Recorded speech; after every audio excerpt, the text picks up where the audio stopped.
आजाद world India में आप सभी का खैर मकदम है। आपके साथ मैं आदिल खान आजाद। रूस और यूक्रेन के बीच 2 साल से ज्यादा वक्त से जारी जंग आजकल बहुत ज्यादा भयानक हो चुकी है। बहुत कुछ खतरनाक हो रहा है। दोनों ने एक दूसरे को तबाह करने के लिए कई दिनों बाद सबसे खतरनाक हमले शुरू कर दिए हैं। पिछले कुछ घंटों पहले यूक्रेन ने रूस में इतना जबरदस्त हमला किया कि रूस को कई इलाकों में इमरजेंसी लगानी पड़ गई। खबरों के मुताबिक रूसी सदर व्लादिमीर पुतिन ने रूस के कई हिस्सों में इमरजेंसी का ऐलान कर दिया। और इमरजेंसी का आप मतलब समझ सकते हैं कि जंग बहुत बुरे फेज में पहुंच चुकी है। उधर रूस ने पिछले 36 घंटों में यूक्रेन पर 55 बार एयर स्ट्राइक की। इसमें 11 लोगों की मौत हुई, 43 से ज्यादा जख्मी। रूसी फौज ने यूक्रेन की अलग अलग जगहों पर कम से कम 6 रॉकेट और 70 से ज्यादा ग्लाइड बम से हमला किया है। ये हमले 5 जुलाई की रात से शुरू हुए थे। बताया जा रहा है अब भी जारी और अब तेज हो चुके हैं, क्योंकि अभी अभी खबर यह आई है कि रूस के कई इलाकों में इमरजेंसी लगी हुई है। लिहाजा रूस भी उससे निपटने के लिए हमले कर रहा है। इधर यूक्रेन की सरहद से लगे वेस्टर्न एरिया के गवर्नर ने आज संडे को कहा कि यूक्रेन के ड्रोन हमले के बाद गोदाम में आग लगने से रूस के वोरोनिश इलाके के कुछ हिस्सों में इमरजेंसी का ऐलान कर दिया गया है।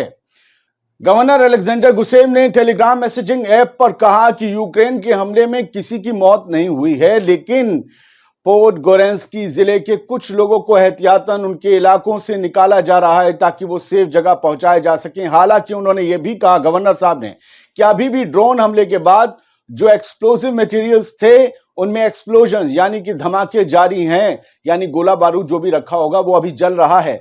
इधर रूस भी यूक्रेन को बख्शने के मूड में बिल्कुल नहीं है, जबरदस्त हमले कर रहा है यूक्रेन पर। यूक्रेनी ऑफिशियल्स ये बताते हैं कि रूस की फौज एक साथ नहीं बल्कि रुक रुक कर हमले कर रही है। इससे हमें बिल्कुल आराम नहीं मिल रहा। हम चाहते हैं कि एक फुल फ्लैश जंग अगर होनी है तो हो जाए, हो तो रही है, लेकिन फिर भी रूस रुक रुक कर हमले कर रहा है। रूस ने नॉर्दर्न यूक्रेन में बिजली के प्लांट पर हमला किया। इससे 1 लाख से ज्यादा लोग अंधेरे में हैं, बिजली नहीं आ रही है, मुश्किल हो चुकी है जिंदगी और ज्यादा। ऑफिशियल्स के मुताबिक यूक्रेन के रूस के हमलों के बीच बिजली को बहाल करना बहुत ही मुश्किल टास्क है। रूसी फौजी लगातार ड्रोन से बिजली प्लांट पर ही नहीं बल्कि पानी के टैंक्स को भी निशाना बना रहे हैं। यूक्रेन के फौज ने यह कहा है कि 27 में से 24 रूसी ड्रोन्स को उन्होंने मार गिराया है। और यूक्रेन में सबसे ज्यादा नुकसान ईस्टर्न इलाकों में हुआ है। यूक्रेनी फौज ने पूरे इलाके में कुछ दिनों तक ऐसे हमले जारी रहने की वार्निंग जारी कर दी है कि भाई जो है संभाल कर रहो। यूक्रेनी जनरल स्टाफ ने बताया कि सैटरडे को यूक्रेनी और रूसी फौजों के बीच आमने सामने से बिल्कुल नेक टू नेक 45 बार भिड़ंत हुई है, सामने आमने से गोली चली है। इसके कुछ ही घंटों बाद रूस की डिफेंस मिनिस्ट्री ने यह बताया कि उसने ईस्टर्न यूक्रेन में 30 किलोमीटर तक कब्जा कर लिया है। यूक्रेनी फौज ने बताया कि रूस चासिव यार में कब्जा करना चाहता है। यह इलाका ऊंचाई वाला है। अगर इस इलाके पर रूस काबिज हो जाता है तो यूक्रेन के लिए मुश्किल खड़ी हो जाएगी, क्योंकि रूस को यूक्रेन पर बढ़त मिल जाएगी। ऊंचाई पर जो रहता है वो जीत में रहता है। उधर पुतिन एक बार फिर यूक्रेन के खिलाफ न्यूक्लियर हथियार के इस्तेमाल की धमकी दे रहे हैं। रूस के सदर व्लादिमीर पुतिन ने कहा है कि उन्हें यूक्रेन के खिलाफ जीत हासिल करने के लिए अगर न्यूक्लियर वेपन्स का इस्तेमाल करने की जरूरत पड़ी, परमाणु हथियार चलाने पड़े, तो गुरेज नहीं करेंगे। हालांकि अभी यूक्रेन पर ऐसे हथियारों का इस्तेमाल करने की कोई जरूरत नहीं आन पड़ी है, लेकिन जो वेस्टर्न मुल्क हैं वो ये जान लें, अगर वो अड़ंगा लगाते रहेंगे तो ये भी हो सकता है बटन दब सकता है।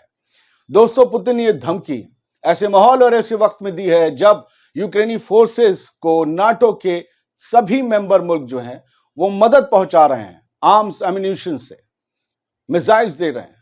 पुतिन इन नाटो मेंबर्स को साफ पैगाम दे रहे हैं कि यूक्रेन को हथियार मुहैया कराना उनके लिए भारी पड़ सकता है। वो रूस से सीधा पंगा ले सकते हैं और आगे चलकर ये पूरा पंगा न्यूक्लियर कॉन्फ्लिक्ट में बदल सकता है, आइटम बम चल सकते हैं। रूस ने हाल ही में साउथ रूस में अपने जो साथी कंट्री है बेलारूस, उसके साथ मिलकर अपनी तमाम जो न्यूक्लियर वेपन्स हैं उनकी तैयारियों का बाकायदा उन्होंने ड्रिल की है। जो वेस्टर्न मुल्क हैं यूक्रेन में नाटो फौजियों की तैनाती और रूसी इलाकों में सीमित हमलों के लिए उसे लंबी दूरी के हथियारों का इस्तेमाल करने की इजाजत देने पर गौर व फिक्र कर रहे हैं। रूस ने अपनी मिलिट्री एक्सरसाइज को वेस्टर्न मुल्कों के इसी कदम की प्रतिक्रिया में लिया गया, रिस्पांस में लिया गया, कदम बताया है। दोनों ममालिक के बीच 24 फरवरी 2022 से जंग चल रही है। 40 लाख से ज्यादा यूक्रेनी देश छोड़कर भाग चुके हैं। 65 लाख से ज्यादा यूक्रेनी मारे गए हैं। न जाने 65 लाख से ज्यादा यूक्रेनी अपने मुल्क में ही पनाहगुज़ीन हो गए हैं, बेघर हो गए हैं। यूक्रेन के 10,000 आम लोगों की मौत हो चुकी है, 18,500 जख्मी हुए हैं। इससे कहीं बड़ी तादाद गजा की है, लेकिन यह भी एक जंग है, फुल फ्लैश जंग है। फिलहाल रूस 3.92 लाख यानी करीब 4 लाख फौजी गवा चुका है, ये यूक्रेन का दावा है। लेकिन ये जंग जारी है और अब इसमें इमरजेंसी और न्यूक्लियर वेपन के इस्तेमाल जैसी बातें आ चुकी, तो आप समझ लीजिए जंग कहां जा रही है। आजाद बोल इंडिया आप ही का चैनल है, अगर ना किया हो सब्सक्राइब तो कर लीजिए। अपडेट्स आपको मिलती रहेंगी, दुनिया भर में जो भी हलचलें होती हैं वो जरूर। आज दुनिया भर की खबरें 10 बजे का शो नहीं आता संडे में, तो प्लीज अपना ध्यान रखिए, खुश रहिए, सलामत रहिए।